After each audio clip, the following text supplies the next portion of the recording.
Hi, it's Miss Parrot, and this video is a continuation of the chi-square series as part of AP Biology Equations Explained. In this video, we're going to talk about how to interpret your chi-square results.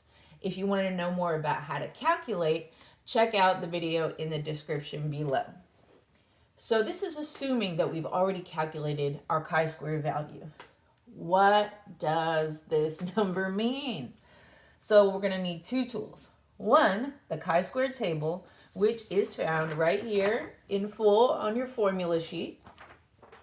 And this chi-square decision tree, which you can find as a freebie on my Teachers Pay Teacher store. So the decision tree is really what you as a student are going to have to practice and memorize, because even though the chi-square table is provided, this part is what you gotta know. So the main question we're looking at is the chi-square value that we calculated using our sum of observed minus expected squared over expected, is that value greater or equal to the critical value? Remember, the critical value are these values you're going to find in the table. Again, usually your p-value is going to be 0.05, but it will say in the question. So if the answer to that is yes, this means you're going to reject the null hypothesis, that your results are statistically significant, that your observed is not remotely close to your expected, and that the factor that you tested likely does affect the outcome. If your chi-square value is less than the critical value, right? So if no, it's not greater or equal to, then you're going to fail to reject the null hypothesis. Your results are not the differences are not statistically significant. Your observed is pretty close to your expected, and that the differences that exist are just due to random chance. This is what you're going to have to practice. So, to interpret your chi-square results, there's a few steps. First, you gotta find your table and degrees of freedom on the formula sheet. So again, your table is here and the definition of degrees of freedom is here. They make it way more complicated. I'll read it for you. Degrees of freedom are equal to the number of distinct possible outcomes minus 1. N minus 1. Remember that. So if you have 4 groups, your degrees of freedom is 4 minus 1, that's 3. If you have 2 groups, you have 2 minus 1 is 1 degree of freedom. Okay, so you're going to use your degrees of freedom, match that with your P is usually 0.05 value, and find your critical value.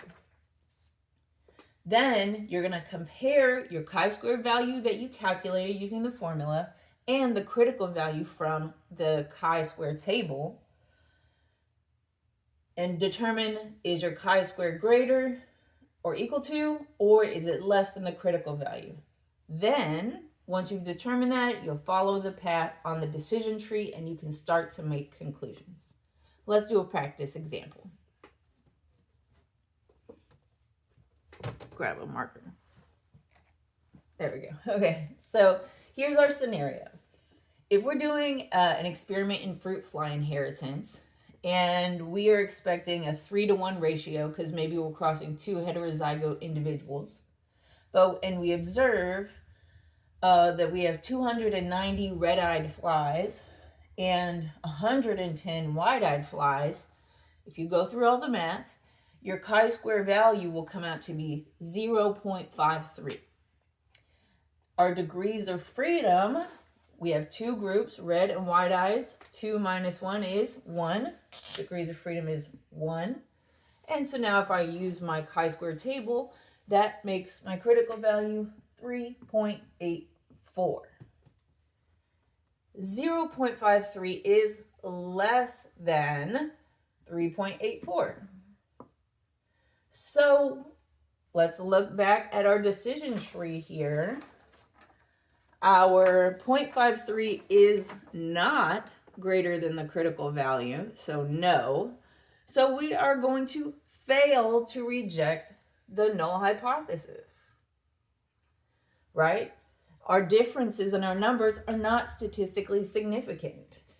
Our observed is pretty close to our expected, and so the differences that we have are not statistically significant. They are due to random chance.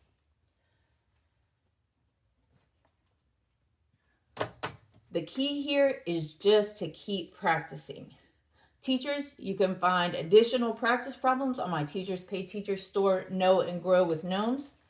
If this was helpful, please like, subscribe, and give a comment or question in the box below. All my resources, again, are available on Teachers Pay Teachers, and keep practicing, and you're going to be great.